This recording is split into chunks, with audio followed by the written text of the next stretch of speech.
Hello, everyone.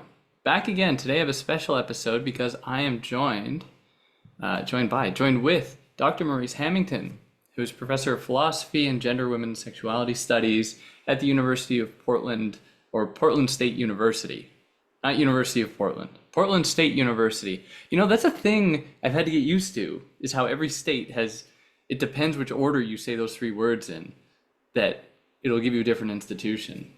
But for Yeah, those of you because that don't know, uh, Dr. Hamington is informed by feminist anti-oppressive thought, and he's written many books, edited many others about care ethics, gender, philosophy, including a number of other topics, political economy, class, and so on. He's one of the world's leading experts on care ethics, which we're going to talk about today, and care theory. That is the subject of his book that we're going to cover, titled Revolutionary Care, that you might be reading backwards as cameras work. I highly recommend it, especially for those people who may not know as much about this topic. It's a very great introduction to it. It does a wonderful way, or it wonderfully introduces the reader into the topic by supplying anecdotes, how these anecdotes relate to care theory, and what we should do as thinkers, as activists, as people to try to make the world a better place. And he's done work across the world, and we'll talk about this a little bit more with care ethicists, sharing knowledge, figuring out how to best put care ethics, care theory into practice. So, Maurice, Dr. Hamington, welcome very much to our show here. hi, David. It is great to be with you here. I'm a longtime listener of the show. I am a big fan, and you have really helped me understand a lot of philosophical concepts. And I love the way you make philosophy relevant and alive for today's critical issues. Thank you. I mean, it means a lot coming from you. I take any kind of affirmation I can get because it helps me keep going, but not nearly as important as this kind of work that you've put forward here. And I'm really eager to jump into it. But just to start out, like care theory, care ethics is an ethical system like so many other ones. How is it different from broadly other ethical systems like utilitarianism or Kantianism or any other ones? It actually started out as in a sense, a kind of critique, particularly of deontological morality. The work of Carol Gilligan back in the 1980s, and very shortly thereafter, Nell Noddings in the 1980s. They were critical of the fact that traditional moral theories did not capture all there is to think about in terms of morality. That's why Carol Gilligan's original and landmark book is called In a Different Voice. And the different voice isn't about male versus female ethics.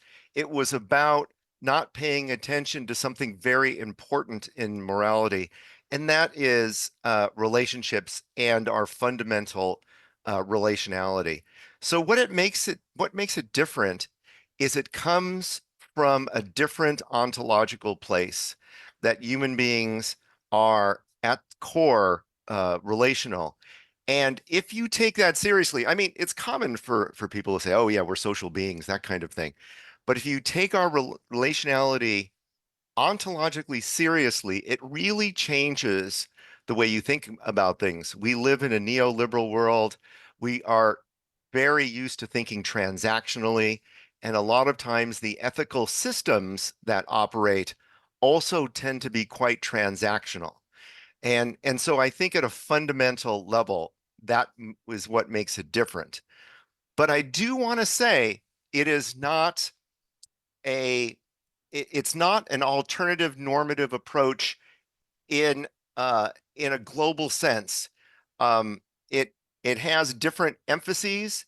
It has a different way about going about humanity, but it also shares things with utilitarianism and a Kantian approach and a virtue ethics approach. It shares with all of those. So um, it is a different flavor of normative theory that does a different kind of work, but is not simply like, not like an alternative. It's not like going to the ice cream parlor and saying, I want chocolate or strawberry or vanilla. The care ethics is not one of many. It actually impacts, I mean, it actually engages the other approaches, but differently. Just a quick example, Nell Noddings said that there was a lot that is very much like consequentialism in care ethics because it deals with the consequences of life as it's lived. But she quickly would say, but it is not formulaic.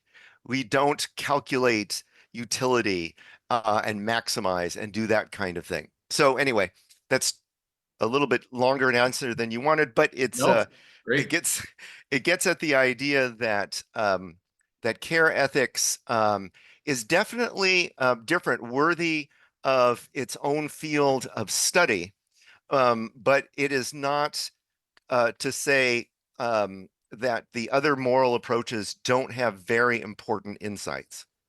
Yeah, and all these things can work together. But just to go back to the very beginning of your point there, is that this is largely inspired by feminist thought, Carol Gilligan, including others. And the other thing I want to point to is that you identifying neoliberalism, or at least its tendency to reduce human interaction to a kind of transaction, what we are seeing then is a removal from ourselves as caring beings in favor of a more transactional type interaction with one another.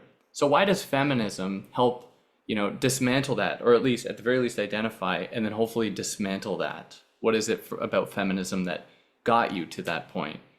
Well, it's interesting. The 1980s in Western thinking was a very important time in care thinking. And we think about the 1980s, that's also when academic feminism was beginning to mature and putting out a lot of original work in, standpoint theory and all in other kinds of areas. And um, what care ethics did it's grounded in women's experience of being marginalized. Women have historically been the harbingers of care, associated with care, particularly in the Western world, to the point where it is a burden. Where women were expected to care selflessly and empty themselves into care. Took that experience, added feminist analysis.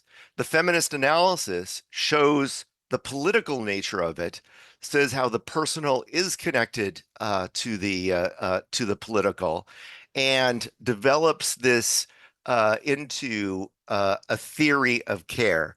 And um, and so the feminism it is actually important to the character of care. And for example, when I teach the course, I like to use the term feminist care ethics, and I reference that in my materials as well, because the feminist aspect of it is what gives it its kind of political um, edge. Uh, Now, I do want to mention, I do want to put a footnote in here real quick, and we can go into this further if you wish. But this is the Western philosophical story beginning in the 1980s up until today, so the last 4 decade. But there are uh, cultures, societies, trains of thought, genealogies of thought that have been thinking about care, in different ways, different approaches to it that, far predate this. And we could learn a lot from indigenous societies, from non-Western cultures about care. And in a kind of interesting way, the Western philosophy needed this interjection of care perhaps more because of the embrace of neoliberalism and also a kind of analytic philosophy. I'm not anti-analytic philosophy, but there's a kind of analytic philosophy that eschews the relational and the emotional and the connectedness. And so the interjection was important in Western, but I don't want to fall into the trap of Western exceptionalism, like, look here, look what we did that nobody else has ever done in terms of thinking about care. So anyway, that was my little footnote. No, that's fantastic. That's fantastic. And some of the ones that you mentioned, or some of the communities you specifically mentioned, include the Zulu, the Cree people, the Venda people, that all, like any community on Earth, employs some kind of knowledge of care and practice of care to care for themselves and to care for their own people. And as you say, it'd be totally wrong to think that somehow the rhetoric of care or the practice of care emerged in 1980s white feminism. But in the way that you identify it, like there were certain problems that the world was confronting, especially with the burgeoning neoliberalism at the time, that required many of these new knowledges that at the time may have been new to the quote unquote Western world, but were nevertheless extremely important. I think that that's really a great point to really emphasize how this isn't a new idea, but it's one that's definitely needed today, and as it was in the 80s.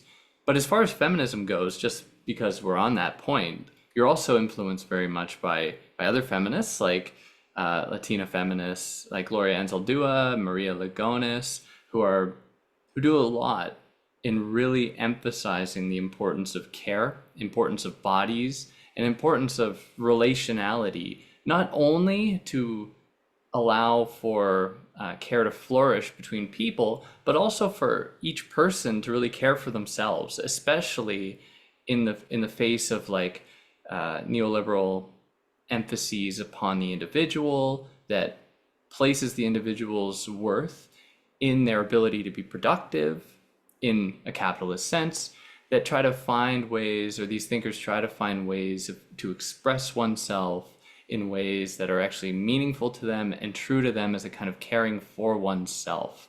So how did you get land upon Ansel Lugonis and others to help inform this feminist inflection into your care ethics approach? Well, reading feminist writers, reading Latinx feminist scholars, it becomes clear, that it is fair to criticize um, feminist care ethics as being overly influenced by white feminists and drawing from white feminist experiences, and that is being rectified now. We are getting fantastic work by feminists of color in the United States and all over the world who are reconceptualizing care. There was recently a special issue of a journal called um, Care Ethics Otherwise, where they're taking different identities and their approaches. And people like Gloria Anzaldúa, you know, again, if we broaden out the genealogy, maybe she didn't use the word care ethics, proper, but she was talking about a relational morality way back in her dissertation, and talks about a kind of spirituality that is not, limited to religiosity, but is a kind of relational spirituality, a political spirit that includes the political, very complex interweaving of ideas.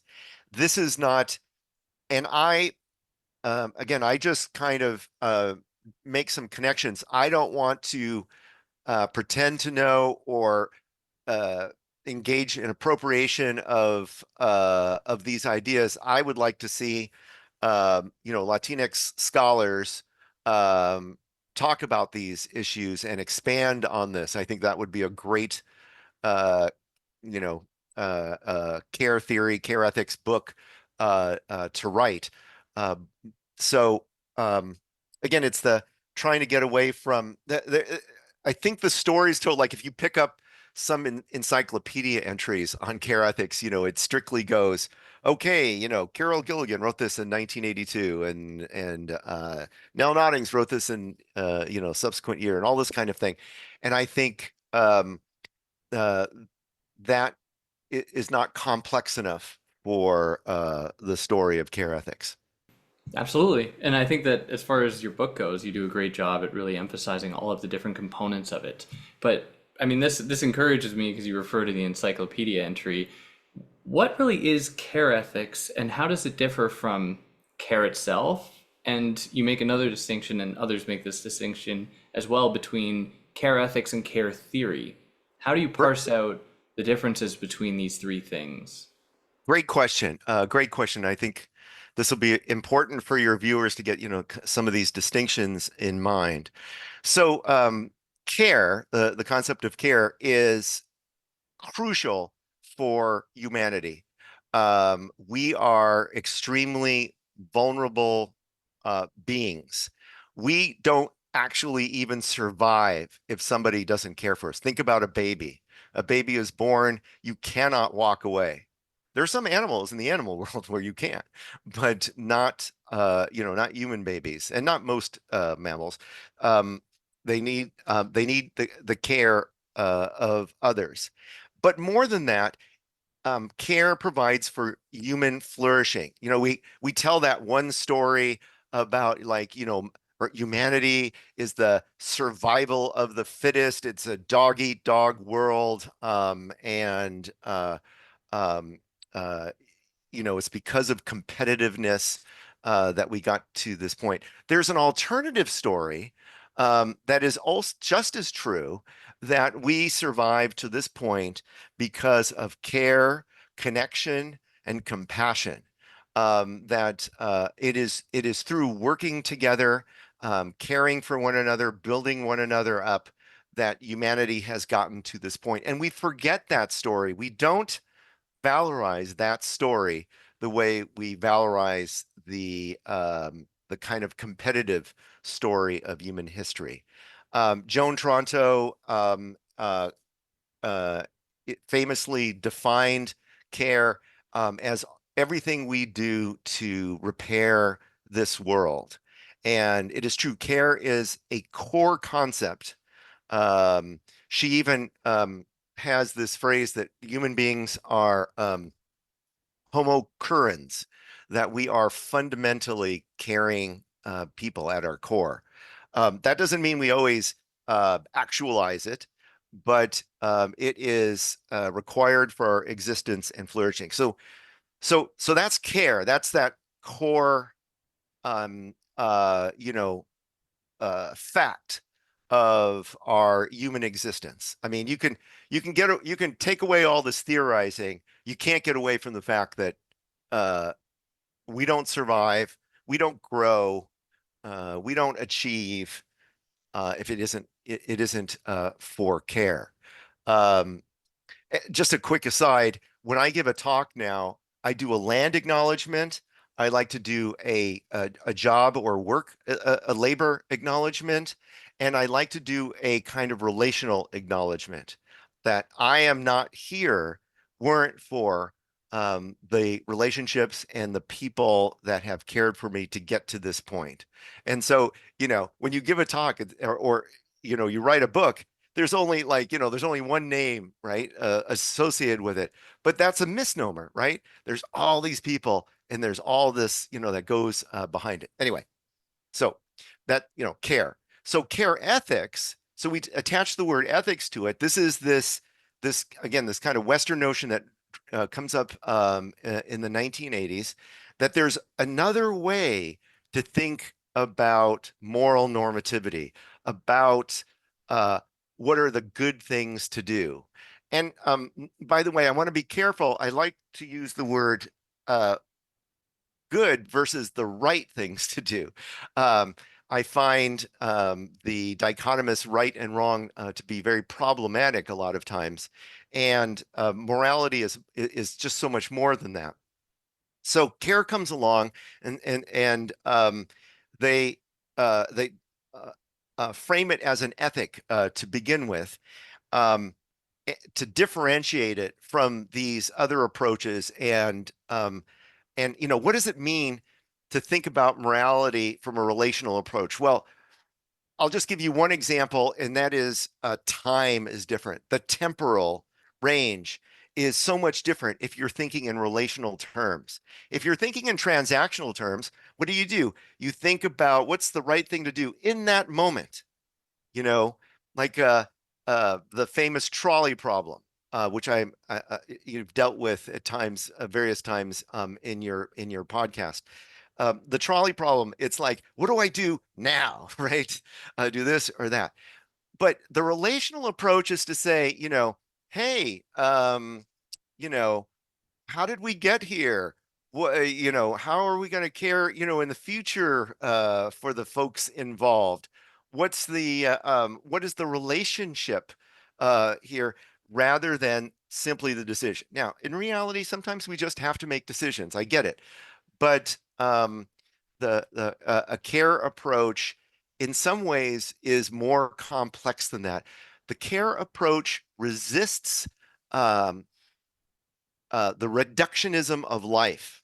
The original studies that Carol Gilligan did, some of the girls and the women who helped her understand a different voice of morality rebelled against the case studies.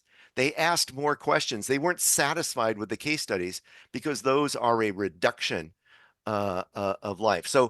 Um, so care is complex, it's messy, um, but it's another, another form of ethics. Some folks today are um, kind of pushing back on the idea of care as an ethic because ethic brings the baggage of the Western moral tradition with it, that it has to do certain things and it has to have these certain kinds of parameters to it. And so that's why I actually prefer to address care theory. And there are other people are starting to pick up this idea of thinking about care theory because I think care is so important to humanity and so complex that it breaks the boundaries of just a normative theory of deciding, what is the good thing to do. Um, and so care has epistemological aspects to it, how we come to knowledge. There's a whole series of studies on care epistemology, how the relational approach changes the way we engage in knowledge production.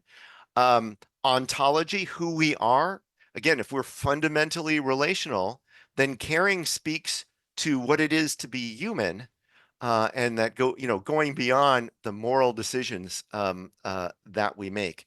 That in the book, I try to think about care as a way of being, a way of living life, as opposed to narrowing it down to making, solving moral dilemmas, kind of thing. So another quick example of why care theory is, more than just an ethic. There's an exciting movement right now. I think this is the future of care theory. There's an exciting move right now to dig into care aesthetics. There is a major study going on in the UK on care aesthetics and scholars who are thinking about that. I've worked with a number of PhD dissertations, people working on care aesthetics, and there's been conferences that focus on care aesthetics. And there is a major publisher that you would know that is considering right now starting a series, a book series on care aesthetics. And I think that speaks to how care is breaking the boundaries of just the field of ethics. And I think it will always have a moral and ethical dimension to it, but it will. But the idea of care theory is that it is just more expansive than that. Yeah, and I think that's extremely important, especially this effort to try to disaggregate care and the way you want to think about it from the entire history of Western ethical principles that have, to be honest, like have historically been quite prescriptive in trying to find out what is the right course of action in any given situation versus the wrong course of action. It's really tried to supply us with a one size fits all model for how we conduct ourselves in the world. Whereas care acknowledges that the world is not so neat. The world is not so neat, but we know that there are humans and we know that humans have needs. The example I like to give my students is that, to emphasize this relational aspect of our being, of our ontology, if any of our ancestors had at any point told the rest of the group that they wanted to go live out on their own somewhere, you wouldn't be here right now. The only reason you're here right now is because your ancestors worked together, not because they were like, I want to go live alone in my shack, which happens to now, especially following this turn to neoliberalism in the late 70s and into the 80s, where we see this hyper emphasis on the individual. We see more of a need for this emphasis on relationality to get back to our roots, so to speak, which I have some ideas, some prompts about that as we go on. But I wanted to ask, because you mentioned knowledge production and you mentioned some other people's work, what does it look like when Carathis come together, like with your own work and the type of work you've done in other parts of the world? How do you put this, how do you share this knowledge and then put it into practice? Um, well, as you kind of pointed out at the beginning, care is very contextual, and so the situation itself matters very much. The and that's where epistemology is so important. To be a good care, you need to learn, you need to understand the situation. If I'm going to get around to your question, but if I may take a little bit of a detour, I so in the book I make one other distinction, and that's between care and good care. And so a lot of times we use the word care in a kind of shorthand. We presume that the other person thinks that it is good. But of course, there can be bad care. There can be oppressive. There can be terrible care. Care is the language of the colonizer. Care is also can be the language of the abuser. When care becomes inappropriately paternalistic, then it can be a bad thing. If you study, um, crip theory, you know that in disability studies, care is often a bad word because it implies the taking away of somebody's autonomy in the name of what's good for them, kind of thing. So, and people engage in all kinds of oppressive acts in the name of care.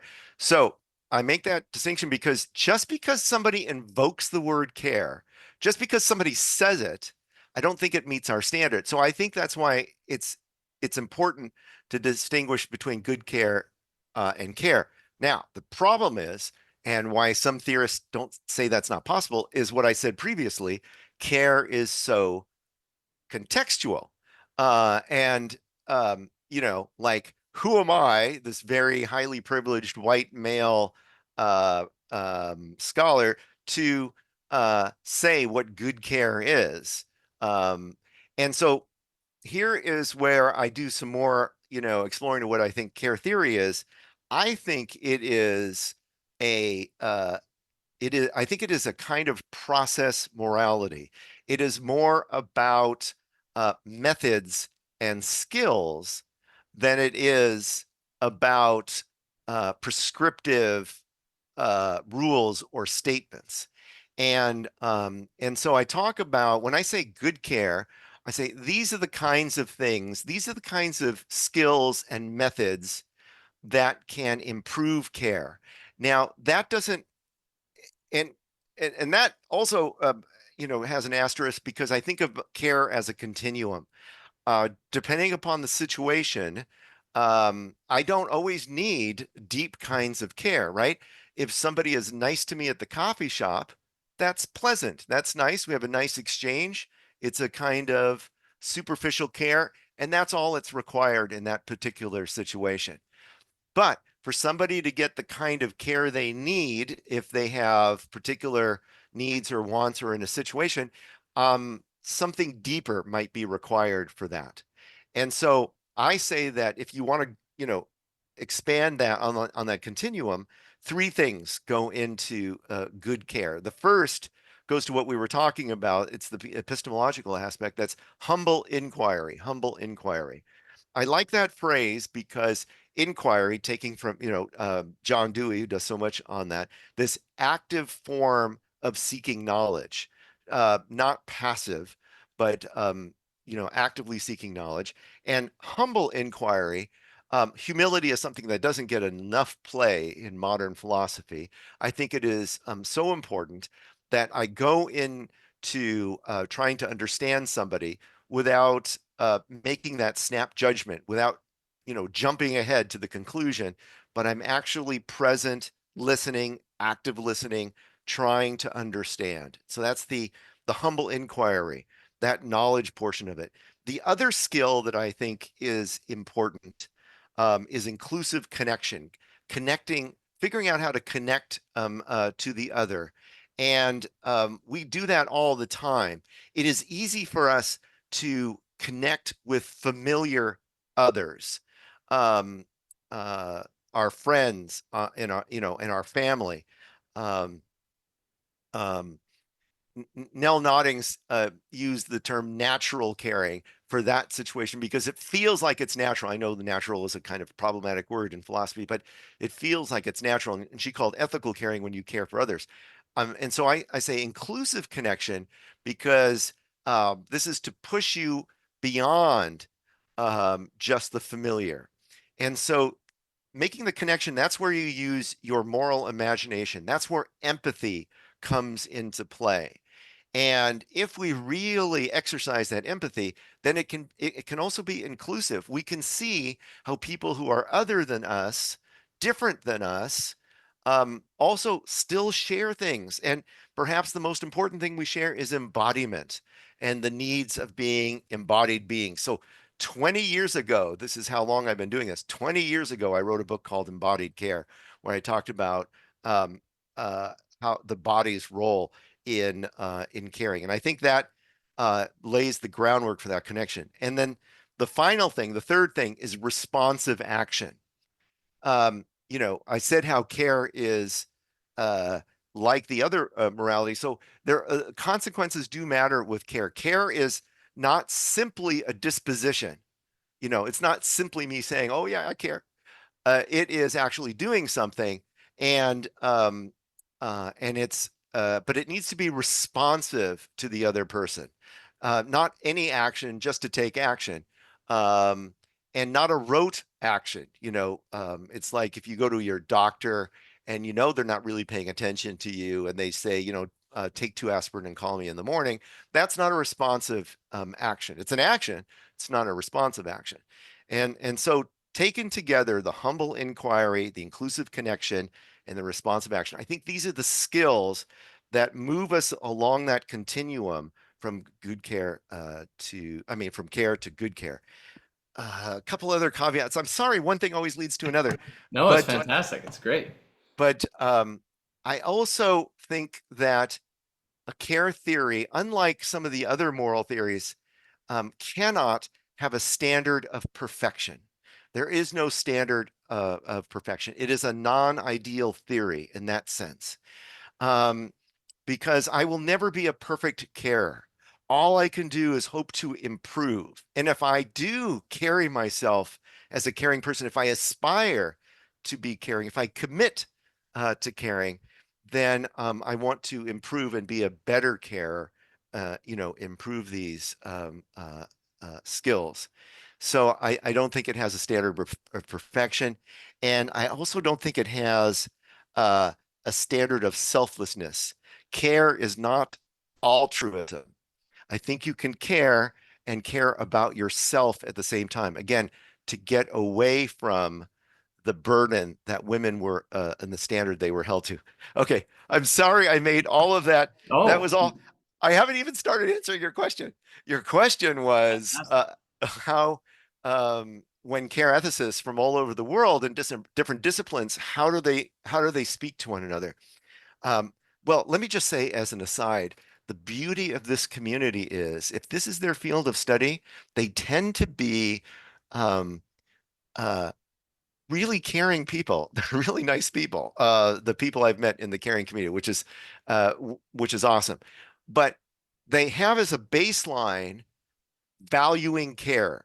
And that's where we start from. And then we listen to each other in the different contexts that we're coming from and what's going on in that and how uh, they respond and have and within their context. So I spent a month on a Fulbright with French care theorists, and they have a real problem language wise translating care into the French in the way we understand it. And so there is a whole kind of issue there concerning that. Their society has a kind of patriarchal concerns. We do too in the United States, but they're a little different there. And so they think about care a little bit differently. Later this year, I'll be going to Japan for a month, working with Japanese care theorists, and I've already, heard that their context is also very difficult because uh, feminism, while alive in Japan, also has its constraints because of a patriarchal society there. So we come together and we talk about what's going on in our context. We learn from each other, and we approach it very differently. Yesterday, I was listening to a podcast by an analytic philosopher who likes care and and talks about care differently than I do. But again, the value is care. And so we have that as, our touchstone. And then, we try to flesh it out um, accordingly. And hopefully, if we come to it with that kind of humble openness, we can build upon each other's work. I don't I don't come along to this and say, oh, look, I've got it right. Joan Toronto got it wrong, or Nell Noddings didn't get it right. Here's what it. No, what I'm trying to do is think about how we can expand um, this field, how we can value care more. If you go to my website, the first thing you say is the world needs more care, and that's what I'm interested in. That I think that's what most care theorists are interested in. Yes, and everyone will be able to find a link for your website in the description. But just to reiterate, you identify three common approaches to good care. So on the one hand, you're trying to resist this ideal framework to say that there's this perfect way to do care.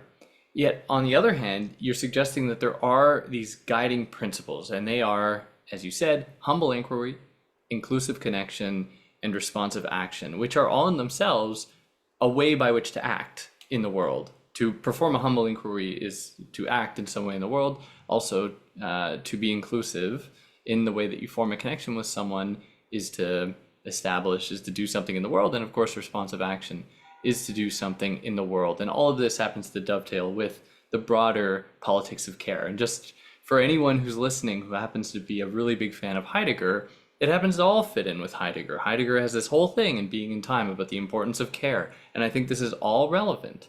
That is, we are caring beings, as you mentioned in that passage before. Care is what we do to repair the world. Care might also be what we do to build a world, to do things that make sense to us in the world and to care for one another. When you're driving on the road, believe it or not, you're cooperating with people. If you weren't, you wouldn't be able to drive on the road. People have to cooperate, and they're doing so all the time. If people were just driving however they wanted, you would not drive on the road. And all of these things work together in a way, and I think our point to this fundamental nature that we have, nature, of course, like you said, being a problematic term, that we need to care for one another. And I'm reminded of, because I happen to really enjoy Michel Foucault's work, one of his overarching points when he looks at any of the institutions he focuses on, be it the prison, be it the mental asylum, be it the hospital, he identifies that each of these institutions have gone through a historical abstraction of the person, the patient, anyone who's institutionalized, an abstraction of themselves as a person away from that so that they just become then a kind of cog within this larger institutional machine. And I'm just using this example to emphasize how culturally within the West, because this is the arena that I can most easily speak to, we've moved away from care in favor of abstraction to find these like universal ways to treat all people. Like we have, oh, medical care is just the same for everybody. Yet we see in the medical field how women, especially how Black women in the United States, do not get care universally, despite the claim that it's being applied universally. And we see it. And this, all of this to emphasize really the importance of identifying care and trying to employ it, and to really get after, as the book title suggests, how it can be revolutionary, which leads into my next question. What does it mean for care to be revolutionary? Is care in itself just automatically revolutionary? Or any other points you want to make before answering that? I guess you've gotten used to asking me questions that there's likely to be other points. Well, I think the title revolutionary care in a sense points to this this fundamental uh dichotomy, it almost seems like an oxymoron, right? Because you say the word care, and for a lot of people, particularly those interested in maybe theory and philosophy, it's almost like it's mundane, it's boring. It's like oh yeah, care, yeah, that's important. um and we don't think about it as radical or revolutionary, or having that kind of cutting edge to it. But if we imagine a world where we just improved our care skills just a little, so, um, I'm not saying that we all become, tremendously skilled at care, but if we all improved at it a little bit, it could have this ripple effect and change everything. And so I said that I thought of care as a process morality, a process, something where we can improve ourselves and one another. Well, uh, I draw upon a German feminist philosopher, Eva von Redeker. She's got this concept of process revolution, that revolutions, she went back, did some historical analysis, and even the revolutions that we, are in our imagination, the French Revolution, the American Revolution, and other countries' revolutions. What do we think about? We think about buildings coming down, people being killed, the overthrow of an oppressive government, that kind of thing. And those things did indeed, happen. But she points out that those were, points of attention in a long process of smaller changes, smaller um, movements in people's minds and thinking, uh, that culminated in some of those acts. And she also points out there are many revolutions that occur without such overthrow. I am often um, buoyed, given hope by the transformation that I remember in my own lifetime over the last several decades in thinking in the United States, for example, about same-sex marriage.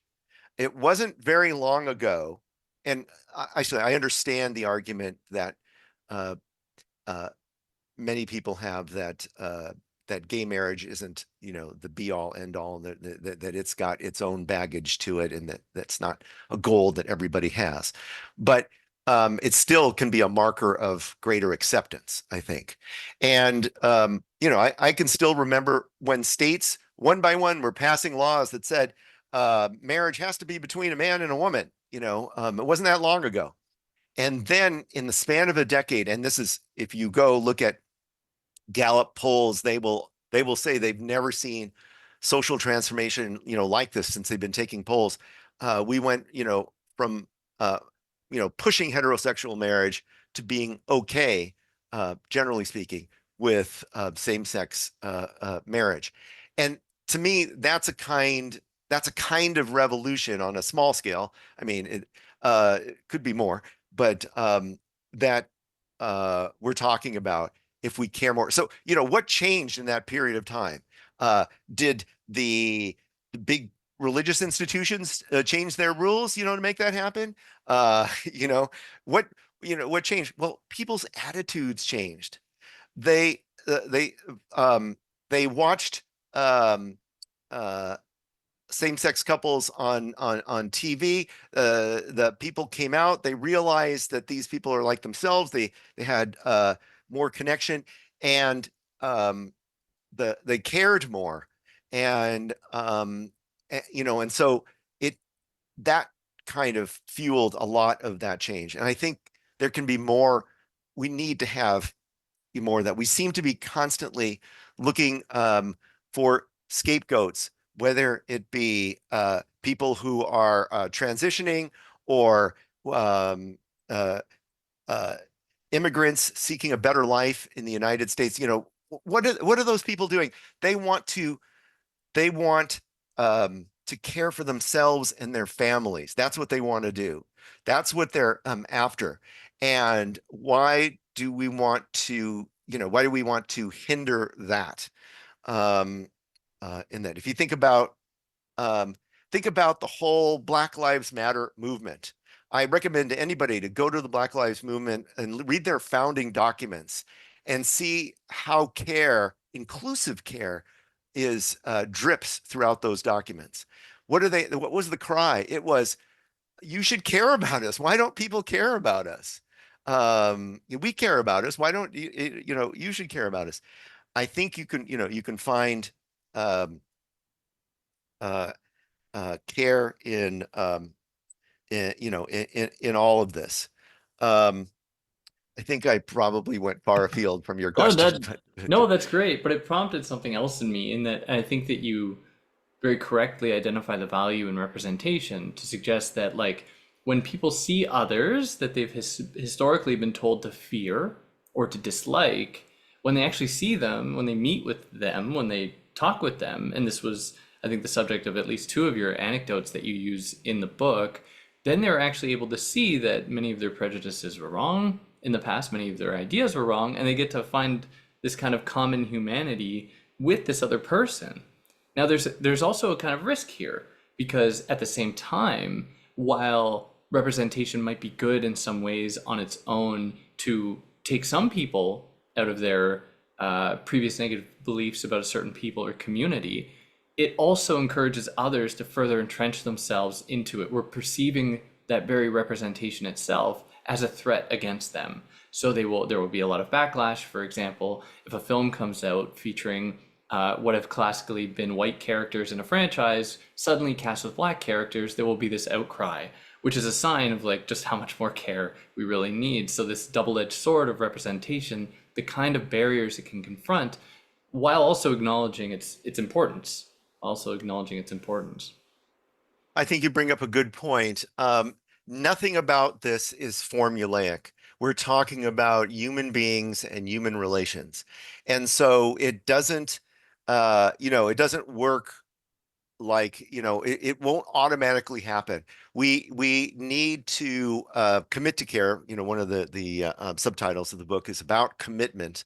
I really like the word commitment when it comes to morality because it speaks to my self identification with something rather than a morality imposed from the outside. It's a commitment, and if we commit to care, if we see how it is really the essence of being a moral being, we commit to caring, then hopefully we'll want to improve. Again, never reaching perfection, but at least wanting to improve.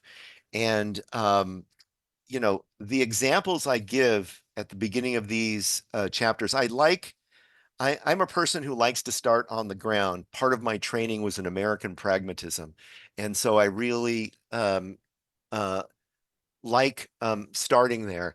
And they weren't um, the the stories, the anecdotes, they weren't there to say this is how it's done or you can do this or something like that.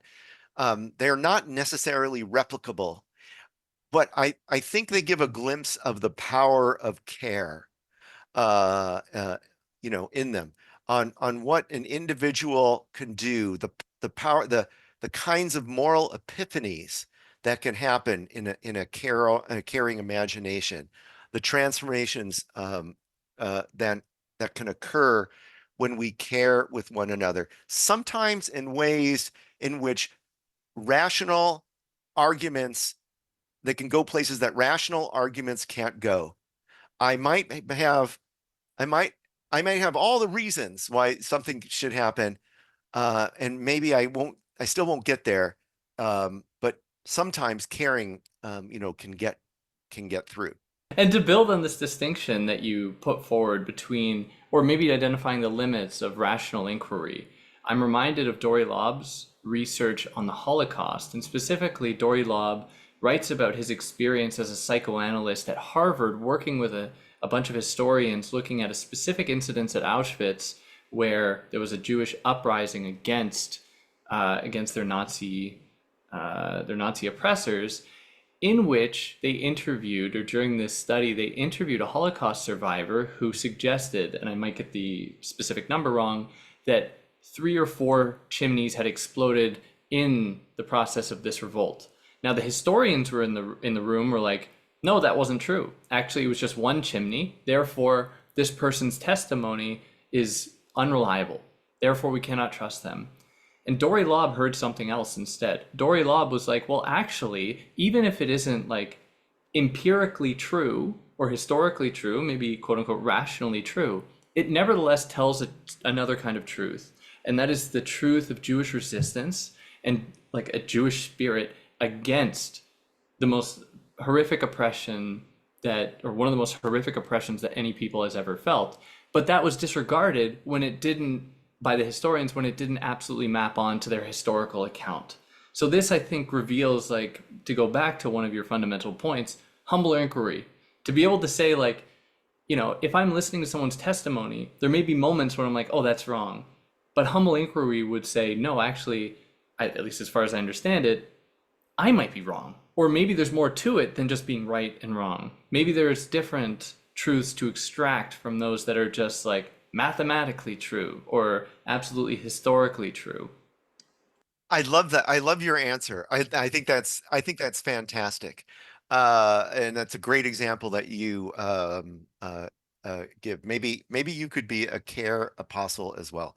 The I think when you do the humble inquiry, elsewhere I have and other people have dealt with the idea of when it comes to care, and particularly if you think about it as embodied care, that the knowledge production is in a sense holistic. And so you're not just listening to the other person just for the facts. You may also be, thinking about how, the pain in their voice, the posture they take. There can be all kinds of in your humble inquiry. There can be all kinds of ways to add to your knowledge, not just uh, thinking about the words and the actual discourse that's there. Yeah, yeah. And to move us, like, just to guide us a little bit here into the second half of your book, you move from really unpacking the history of this term, of care ethics, of care theory, of care itself. And then you provide what I will just very loosely call some prescriptions or maybe some ideas about how to not just implement care on an individual level, but more broadly, societally.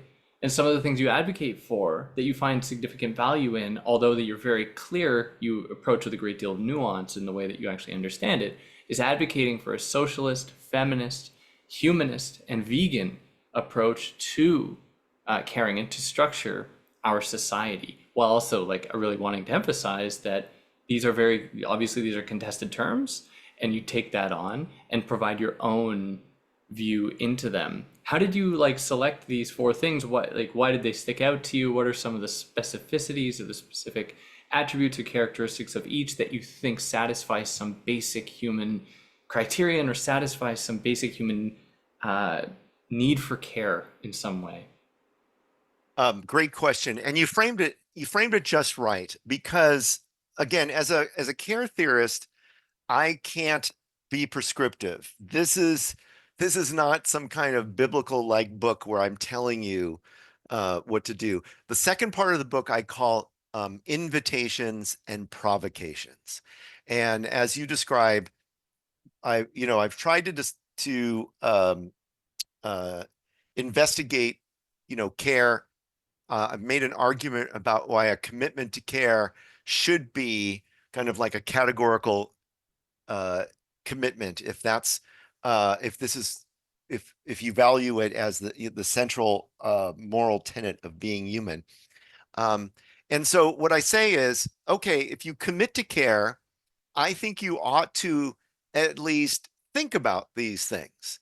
I'm not going to tell you you have to do these four things, but here is just some examples, and I explain why, a little bit, with them.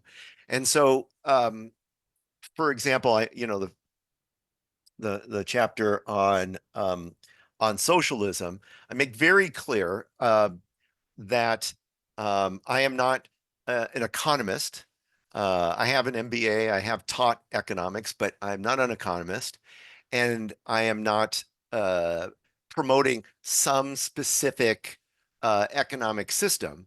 What I am what I am suggesting is we should think about an economy that is more social centered, something that is more socialistic in its nature. And what does that mean? It means concerns about concentrations of wealth. It means an emphasis on infrastructure, uh, um, you know, and inclusion and caring for all. And we have some wonderful care economists, um, people like Nancy Folbra and others who have written about economics in a more expansive kind of way. And and I think we should bring more imagination to economics. I think one thing that has happened is that neoliberalism and the market in our modern society have become very addictive in the Foucauldian sense of it. They are truth narratives, and I think we need to challenge that with other truth narratives.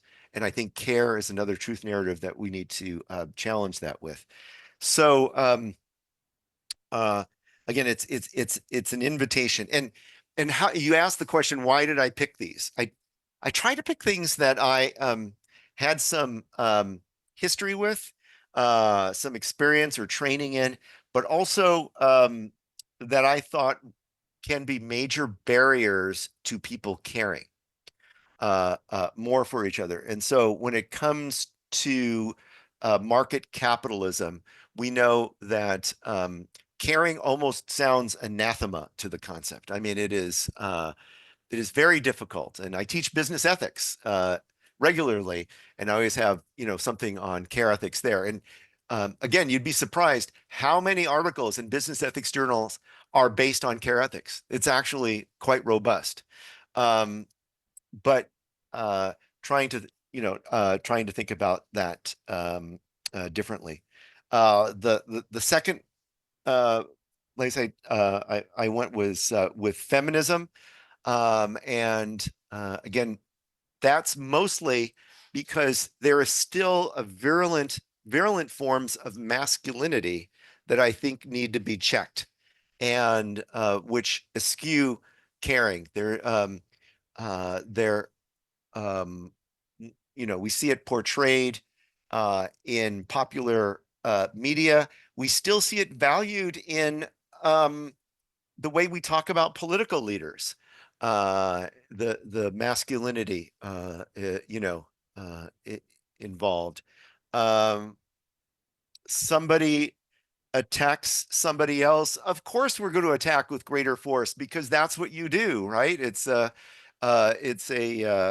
you know, that's the kind of that's the eye for an eye response that you get, and I think there's a lot of masculinity built into a lot of that, and uh, that needs to be confronted. None of these chapters are comprehensive. I didn't do a comprehensive economic analysis. This was not a comprehensive feminist analysis. I just picked a few things that, you know, that I thought were barriers to care. And I think masculinity and patriarchy, you know, are one of those. The, Yeah, the, and they all offer because like you don't have the space to necessarily perform this kind of like deep dive in on the conversation of socialism, for example. Any hardcore Marxists out there might say like, "Oh, this is incredibly idealistic," as though you can just abstract from the actual economic horrors that are found under capitalism to advocate for this hopeful kind of socialistic care one day. Whereas the Marxists are very clear, at least in the dialectical method, is that it's going to come about through like a lot of conflict, through a lot of strife, through a lot of struggle, and it isn't something to necessarily just like offer up as this final solution. But that's not what you're saying. In fact, as far as I grasp it, what you're saying is understanding or using socialism as this template within the economic realm as a way by which to configure our relations with one another while all these other things, important movements go on. And my way of understanding this is simply just harm reduction in as simple a term as possible to make sure that people are kept alive, people are kept safe, and people are cared for. And I think that this extends into your consideration of humanism and veganism as well, and the kind of nuance that you apply to these things. yeah, very much so. Very well said. Um, I, and I think you bring up a point that I should emphasize. One of the problems in the challenges, I mean, in dealing with concepts such as care and advocating for something like care is such a popular utilized word in this in the world. It appears everywhere. It appears in all kinds of advertising and is co-opted in so many different kinds of ways that people have strong ideas about it. And um, one of the ideas they have is that care means nice, that care means like, oh, it's like a warm hug or something like that. Um, and and that's not entirely true. Um, you know, I think care would seek peace, but just because you're in a caring relationship doesn't mean that it eliminates conflict and disagreement. In fact, if you think about it, you know, think about like the family. That's where we get a lot of our understanding of care from families, but there's all kinds of conflicts in families, and and it's okay because it's within the context of care. And so in some ways, to care means that you allow for more conflict, more disagreement, and it allows it to come up rather than just suppressing it, and you know, and keeping it under wraps until it explodes. Care means that it can indeed come forward. I'm advising a university right now. They want to have this care campus-wide kind of care program, and I'm you know I'm warning them you got to be careful on this in that you have to really mean it. You can't be engaging in care washing, and don't think that it will mean that there's not going to be conflict on campus. You know, that there actually might people might be more free to say what they feel in those situations. Uh, so, uh, so you're right. When it comes to something like socialism, yeah, I'm not saying that there won't be people who you know will fight back on this. There won't be people who may lose something if programs like this are put into place, or that there might not even be. I mean, there might be you know violence at times, and uh, care doesn't mean um, necessarily the absence of violence. Uh, but it does mean always kind of problematizing it, I think. Yeah, absolutely. And it's never just violence for violence's sake. And to just, I recall from the end of your book, from the conclusion, when you say that violence in some cases is absolutely necessary, like in the case of self-defense, like in the case of fighting against an oppressor. There are some situations where people are forced to do it largely for care for themselves and care for their own communities. But it's comes down to a question of good care versus bad care, or just or care that is not actually holding up. Like, is the care that's being employed just meant to reflect a certain individual interest, or is it meant to reflect a broader historical struggle against oppression, for example?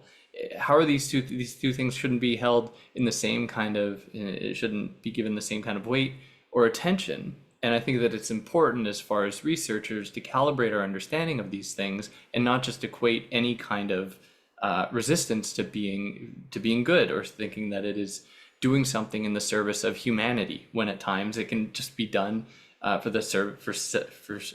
very selfish purposes, to really improve one's individual position in the world and not actually helping the world itself all that much. And I mean, humanism is a really important thing in this way, like humanism really emphasizing the value of humanity and what unites us as needing care, and maybe unites us among other mammals. Like you said, we are beings that need care. We are beings that need attention, that need to be cared for and to care for others, even if and I think that this happens to also point to this possibility, or advocacy for veganism as an important way to minimize harm, that really the systematic, unimaginable harm that is done to animals on a daily basis all across the world, and done in ways that are not only just violent to animals, but has so many deleterious effects to the environment, that is inadvertently affecting humans in other ways that needs to be dealt with, even if someone just assumes a selfish human centered approach.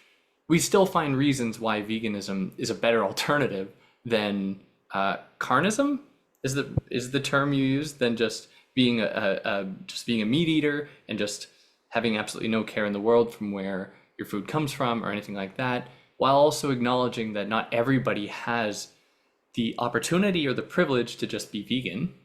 It's a part of a broader movement to minimize harm for ourselves as humans and for our non-human friends and family in this global community. Yeah. Again, a terrific, description. Um, a big part of caring is to engage your moral imagination, to live. What is the classic philosophers call to live the reflective life, to be thoughtful, and I think bringing care into that is is very important. And I the chapter on humanism is used in a particular way because I'm trying to um, basically juxtapose that against a certain kind of religiosity. And I say that, as a care ethicist, I'm agnostic as to whether you're religious or not. That's not the point. The point is that care has to be the categorical imperative. And when religious prescriptions get in the way of people being able to care for one another, then you need to reconsider those prescriptions. Every religion says something positive about caring, and many of them practice fantastic works of care, but many of them also divide human beings in a way that mitigates care of people of different identities, and that's what's particularly imperative. And then what you said about animals is exactly correct. I left that chapter for last. I knew that would be the most challenging and difficult to put out there, the idea of veganism. But again, if I think about if I think reflectively and imaginatively about how I could make a more caring world, I also have to think about these actions, meals that I take 3 times a day, maybe more, and uh, iterations like that. How can those be more, caring and peaceful? And what uh, what are the horrors that go behind the delivery of certain kinds of foods that aren't seen every day? So um, those examples, I could have had more. In fact, in the original book proposal, I had more, but the publisher and the reviewers felt like I was going on too long. Caring can fit into almost all of our big issues of the day. And um, these are I could have talked about anti-racism more directly. I could have talked about environmentalism more directly, and I mentioned a little bit about this in the final chapter. But these, I just narrowed it down to these major aspects of life, uh, and and again, as provocations and invitations. Um, I don't want people to think that care theorists are just uh, theorizing about non-problematic things. And I wanted to put out there, okay, so here are uh, here are some tough issues and how you might want to think about them. Yeah, no, and I thought it was fantastic. And definitely on the topic of religion and religiosity, at least in its opposition to, or thinking about it in contrast to humanism, that emphasizes the human and what is important to us, not necessarily reference to divinity as being the determining factor for how we should conduct ourselves in the world, like in a prescriptive way. I too find myself in a similar agnostic, largely a-religious atheist position, who happens to be somebody who really wishes that in a lot of the time that Christians actually adopted the words of Jesus more than they tend to claim they do. I'm like, oh, that might be actually quite good. But while also acknowledging, like you said, the many issues that arise in these kinds of separations on the basis of religion, but also the ways that they, allow for connection and allow people to come together, that provide a sense of community that I think in our world, thinking about the West, where there's this hyper emphasis on individuality, I think that for a lot of people, it gives them that natural sense of care and community that they otherwise won't get when they go to the doctor's office or when Right. they are at school. And so there's a lot of value there. Whether or not that's the only way to cultivate care or to bring people together or to organize them around something that is beyond them, is I don't think that has to be the case. But in any way, in any case, I think that it's an important distinction. While for myself, acknowledging some of the values that can be definitely found within religion, within religiosity, in terms of care. Yes. Agreed. My first PhD was in religion, and my second one was in philosophy, and so I so it's a topic that's uh, uh, quite important to me. Um, but you know, I want to bring I want to bring everybody into this conversation. I really feel that care should be a moral unifier in a way, because it doesn't matter if you're on the left or on the right politically. Um, Everybody needs care, and if we could wrap ourselves around that idea, I think maybe we can create more common ground. Again, all disagreements are not going to go away, but can we have, that essence where the right and left are arguing about how to care for people more rather than, eschewing care altogether. Yeah, yeah, that's fantastic. Do you have anything else? Any other remarks? Any other ideas you'd like to emphasize? No, you've done a great job of, I think, going through this book. I hope that your listeners get a little taste of care theory. It is burgeoning all over the world and across disciplines. You can pick up a book on care and law, care on politics, care in anthropology, geography, whatever. I hope that your readers will consider, I mean, your listeners will consider um, uh, doing some more work on care theory, and I welcome. Um, you're welcome to put my email address out there, and people are welcome to contact me and talk about it if they'd like. Fantastic, fantastic. And I'm definitely going to make that available. And for everyone, once again, for those of you who are watching, this is the cover. Dr. Hamington's book, Revolutionary Care. Definitely recommend you get it, especially as an introductory look into this field. And then from there, you can use the bibliography to go in as many directions as you like and take all of the suggestions that you just got. Well, thank you very much for joining me. Thank you very much for offering your insights and for all the work that you do in this field, because we need more care theoreticians, ethicists. We need more people conducting care and finding ways to more easily put it into practice for others to, be able to participate in, while not necessarily needing to go through the entire academic ringer of like reading all the books and then figuring out how to best care to, people on your end and other activists, other organizers doing the kind of work to streamline this for everyone else and to really help build this caring community, which maybe the end goal is that the community disappears altogether and then it's just a world that's just caring. Maybe that's the end goal. I don't know, but That would be great. And thanks, David, for having me on. You are an amazingly welcoming and knowledgeable host. Wonderful to discuss this with you. thank you so much, Maurice, and we'll be in touch. Okay.